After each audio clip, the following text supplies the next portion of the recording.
Sa bawat plastic na binabalot ng ating pang-araw-araw na pamimili, may naiiwang tanong na dapat nating sagutin. Gaano kalaki ang epekto nito sa ating kalikasan? Sa palengke ay hindi may kakaila ang malaking papel ng plastic sa bawat transaksyon, mula sa supot ng gulay hanggang sa pambalot ng isda. Ngunit, ano ang kapalit nito sa ating kapaligiran?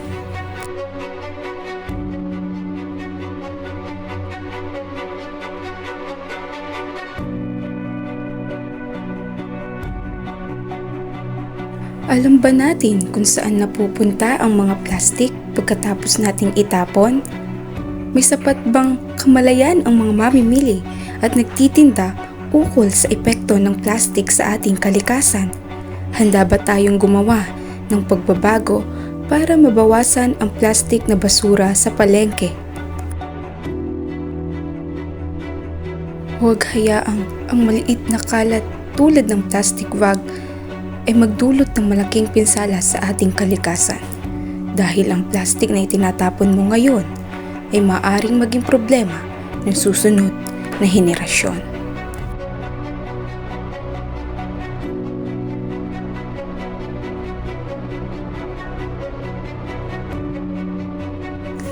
Sa dokumentaryong ito, suriin natin ang katayuan ng palengke ng Madapdap.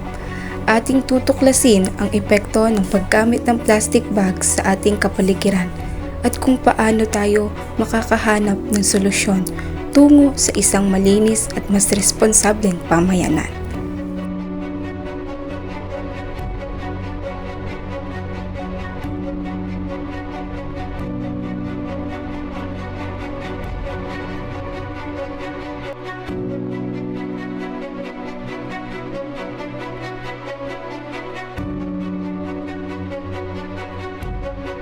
Aming nilibot ang bawat sulok ng palengke.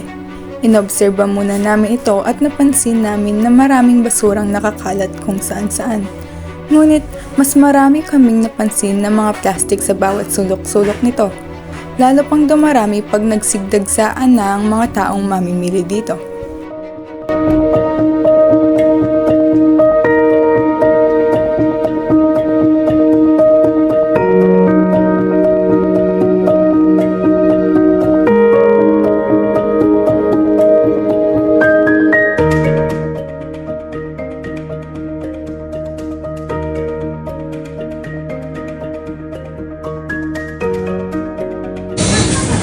Gaano karaming plastic po ang ginagamit niyo sa inyong paninda sa isang araw?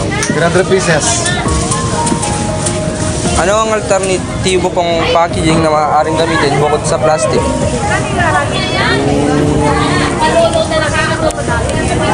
Pwede kasi pagkain, pag plastic talaga yung ano kaya pwede pagkaon pa pagkain. May malaso yan. Dahil matutunaw, hindi pwede yung kahon, hindi pwede. Kailangan talaga sa plastic. Ngayon, kung meron, paper bag na pisnet, pwede rin yun. Pwede rin paper. Oo. Okay lang po sa inyo. Okay lang, kung mura na yung bibigay nila. Kaso naman, kung mahal naman, hindi rin pwede. Lugi ka.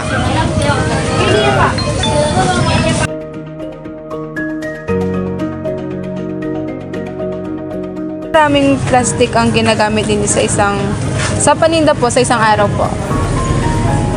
Piraso siguro, 100 piraso. 100. Ano po yung alternatibong packaging na maaaring gamitin po bukod sa plastic po? If ever po na may naisip po kayong iba pang paraan. Yung iba kasi nagdadala sila ng basket eh. May mga customer po May kayo. mga customer yung nagkusang nagdadala ng basket. Tapos hindi nyo na po kailangan i-plastic. Promise sa customer.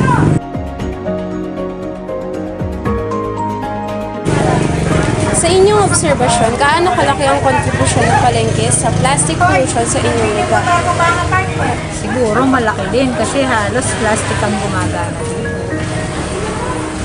Yung basurang ako lang 5 bag na yung nagagamit ko. Ang dami nagtitinda. Ano ang inyong pananaw sa pagbabawal na single-use plastic sa palengke? Okay din kasi iwas tayo sa basura. Mas makakaano pa tayo sa makakapag-save pa tayo ng okay din. Kung gugustuhin ng namimili, hindi na tayo gagamit ng plastic.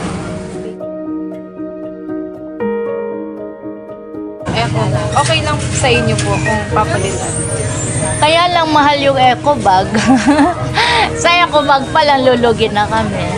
Kasi tulad ko nga, sabi ko nga sa inyo, patong 10, 15, 20 lang ako. Eh magkano yung eco bag? Eh kung halimbawa tulad nung namimigay akong 300 pesos yung binibigay ko, ibig sabihin 300 katao yung namimili sa akin maghapon. Eh kung bibili ako ng eco bag para sa kanila, magkano yun nakabuti? Malaki. Unlike sa plastic, 10 lang bawat isa, 10, 12, 25.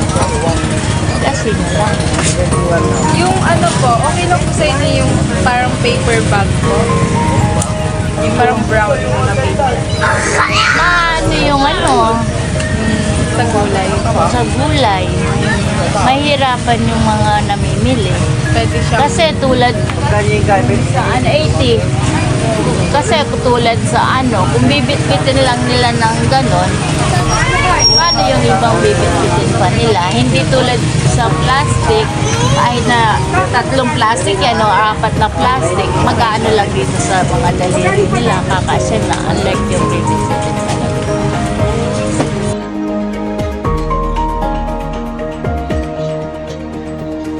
Ano po yung mga hakbang na maaari niyong gawin upang mabawasan ang paggamit ng plastic?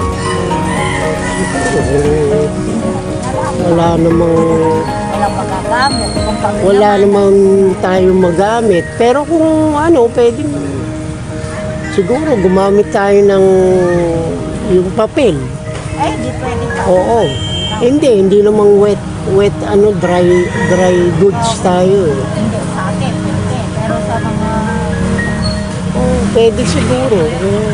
Ano po kaya yung magiging hamon nyo sa paggamit ng, halimbawa, yung pagsabi nyo po sa papalitan nyo po ng papel, ganun, kaysa sa plastic, ano po kaya yung magiging impact? Malaking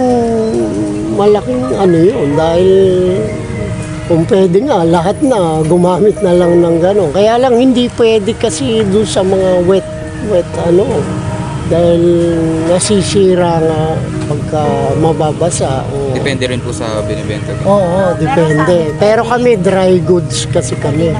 Kaya pwedeng gamitin talaga. Sa observation nyo po, gaano kalaki ang contribution ng palengke sa plastic pollution sa inyong lugar? Plastic pollution. Sa plastic, kung anong contribution niya. Siguro, kasi Makita po kasi natin yung mga iba. oo, Susunod yung mga yan ang pinagmumulan kasi ng mga bara natin dito. Saka pagka umuulan nga, problema talaga yung Taong 2015, isa ang Pilipinas sa buong mundo sa pinakamaraming naitatapon na plastik sa karagatan. Tinatayang 35,580 tonelada ng basura ang nalilikha araw-araw sa Pilipinas. Ayon sa pinakahuling Solid Waste Management Status Report 2008 to 2018, tinatayang umabot sa 18.5 milyon tonelada ang basura ng Pilipinas noong 2020. Ang kabuuang produksyon ng solid waste sa Pilipinas ay inaasang aabot sa 23.61 milyong tonelada pagsapit ng 2025. Bakit po sa tingin nyo, mas madalas gamitin ang plastic kaysa sa alternatibo tulad ng gayong or reusable bags? But usually ginagamit yung plastic. Kasi yung plastic, unang-una, mura siya. Then, malaki kasi yung factor ng price pag magtitinda. Kasi siyempre, yung mga profit nila, dagdag gastos din kasi pag mga papers or eco bag. Alam naman kasi natin yung price range between the paper and eco bag masyadong mataas compare sa plastic. Aside from that, mas madali kasi yung access nila sa plastic since maraming nag-iikot-ikot around din sa palengke mismo. Gaano po kalaga sa inyo ang paggamit ng plastic habang namimix sa iyo? Or mas mahalaga po yung eco bag? Actually, kung kakayanin sana, mas maganda yung eco bag kasi siyempre makakalas tayo sa mga garbage. At the same time, mas nakakapangalaga tayo sa paligid kasi yung plastic kasi malaki yung factor niya pagdating sa environment, yung mga chemicals na ginagamit sa plastic. Plastic pollution. Yes. Handa po ba kayong magdala ng sarili na lagyan o ba? Yes, actually nagdadala ako para isang bitbitan na lang yung mga binibili namin.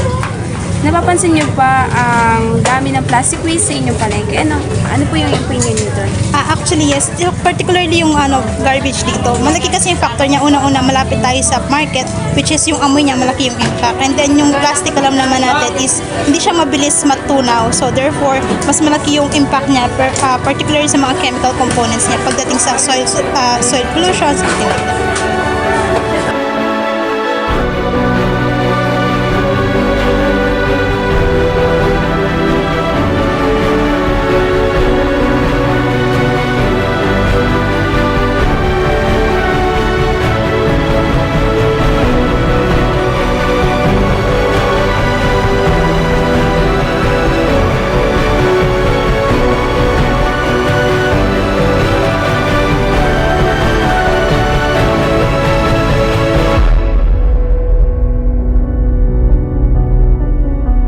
Pumunta kami sa GMO office sa barangay upang magtanong tungkol sa bagong tambakan ng basurahan sa tabi ng palengke.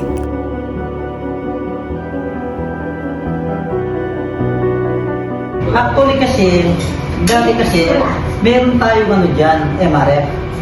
Yung kung saan natin tinatambak yung basurahan.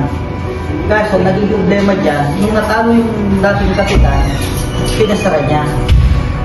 Kaya ngayon si Kap, nag-aarap pa lang siya ng kung saan kami makakuha ng timbakan talaga ng basura. Hindi po talaga yan dapat. Hindi dapat yan. Pasamantala naman yan. Pasamantala naman yan. Aalis din natin yan. Kasi talagang pangit eh. Kasi may nagtitinda pagkatapos yung basura. Pasamantala lang yan. Kasi naman walang gawin ng action si Kap. Diba? Kaya yan namin hiba. And then, ay ba, alis naman yan.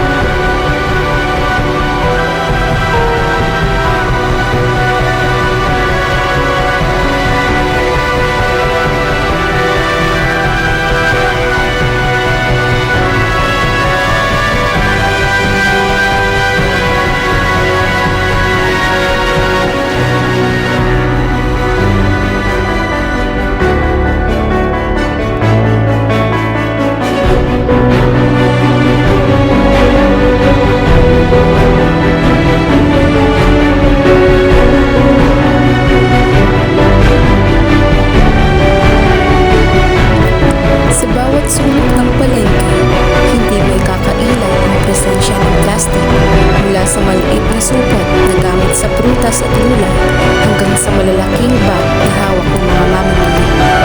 Madali itong gamitin, mura at matibay, kaya't naging pangunahing opsyon ito ng mga vendor at consumer. Ngunit sa kabila ng mga benepisyong ito, may mas malalim na problema na unti-unting sumisibol.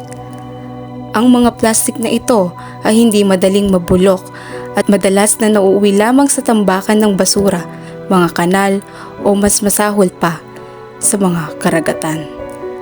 Sa patuloy na pagdami ng paggamit ng plastik sa merkado, nagdudulot ito ng malawakang polusyon na nakakaapekto sa kalikasan, kalusugan at kabuhayan.